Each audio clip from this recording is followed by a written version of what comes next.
Alors, dans cet exercice, on va modéliser une suite sous la forme d'une fonction exponentielle. Et vous allez voir, dans un cas particulier, une application de la fonction exponentielle. Alors, pas exponentielle x, mais une fonction exponentielle un peu plus compliquée. Donc, on démarre d'un problème où on a 30 000 habitants en 2015 et on a une baisse de 8% chaque année. On vous demande de modéliser la suite UN comme le nombre d'habitants à partir de l'année 2015, donc à l'année 2015 plus n, en milliers d'habitants. Donc déjà, il faut faire attention à l'unité. Donc, nous, on peut commencer avec un U0 à l'année 2015 qui vaut 30, parce que 30 000 habitants. Ensuite, on veut écrire soit le terme général de la suite, donc l'expression explicite O en n en fonction du U0, soit une relation par récurrence. Comme on ne vous le précise pas, on va commencer par la relation par récurrence, c'est le plus simple. Une baisse de 8% par an correspond à un coefficient multiplicateur de 1 moins 8%. C'est-à-dire qu'on prend l'année de départ, on retire 8 centièmes de l'année de départ, et du coup, au final, on obtient 92% du nombre d'habitants, c'est-à-dire 0,92 ou 92 centièmes. Donc, on multiplie l'année n par 0,92 pour obtenir l'année n plus 1. Donc, au final, un plus 1 est égal à 0,92 fois un. Voilà la formule par récurrence de ma suite. Alors après, je peux utiliser tout ce que j'ai déjà appris sur les suites géométriques. Donc il s'agit d'une suite géométrique de raison de 0,92. Et on pourrait écrire UN si j'avais envie d'avoir la population à l'année 2030, ben j'écrirais U15. Et ce serait donc U0 fois Q puissance n, donc 30 fois 0,92 à la puissance n. Dans un premier temps, on vous demande de représenter le nuage de points. C'est-à-dire qu'on va représenter les points de coordonnées n, un. Alors à l'année 0, 30 000 habitants. On fait une première croix. À l'année 1, il faut calculer U1, U2, U3. Et donc pour ça, on va multiplier U0 par 0,92, U1 par 0,92 pour avoir U2, U2 par 0,92 pour avoir U3, etc. Et je vous rappelle qu'on peut utiliser la calculatrice. Vous allez dans le menu récure. Dans le menu récure, vous n'oubliez pas que vous devez prendre le type AN plus 1 en fonction de AN. Si vous mettez la relation par récurrence, ne vous trompez pas.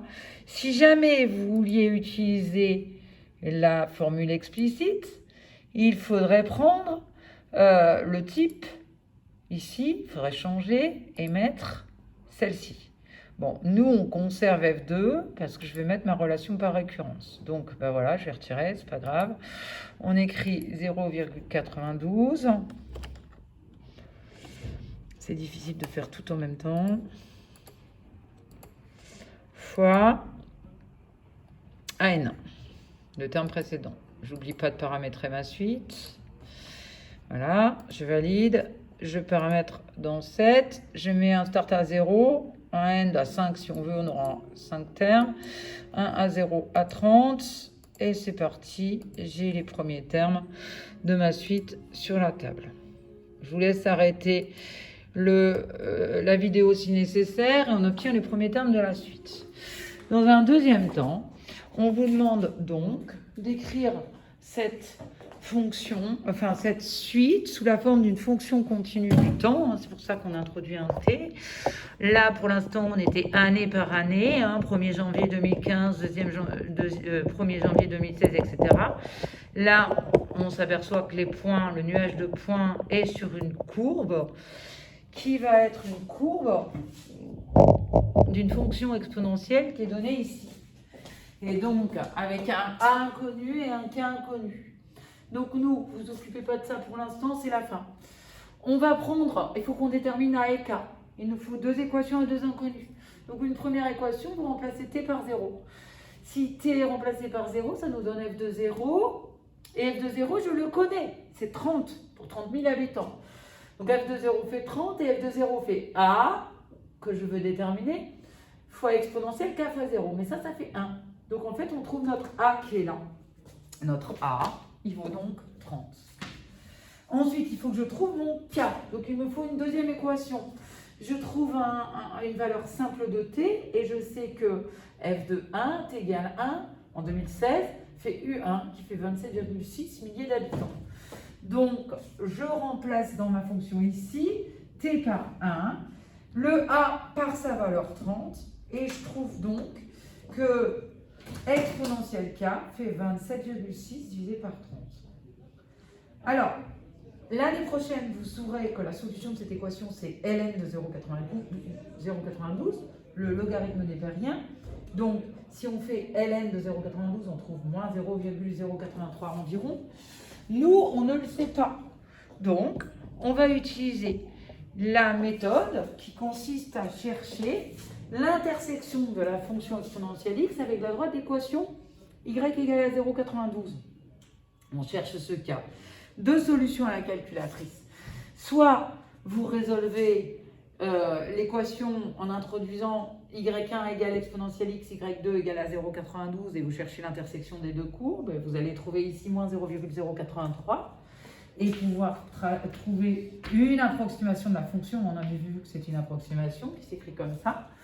Ou bien, vous allez utiliser le xcal. Donc, vous allez dans le menu graphe. Menu graphe.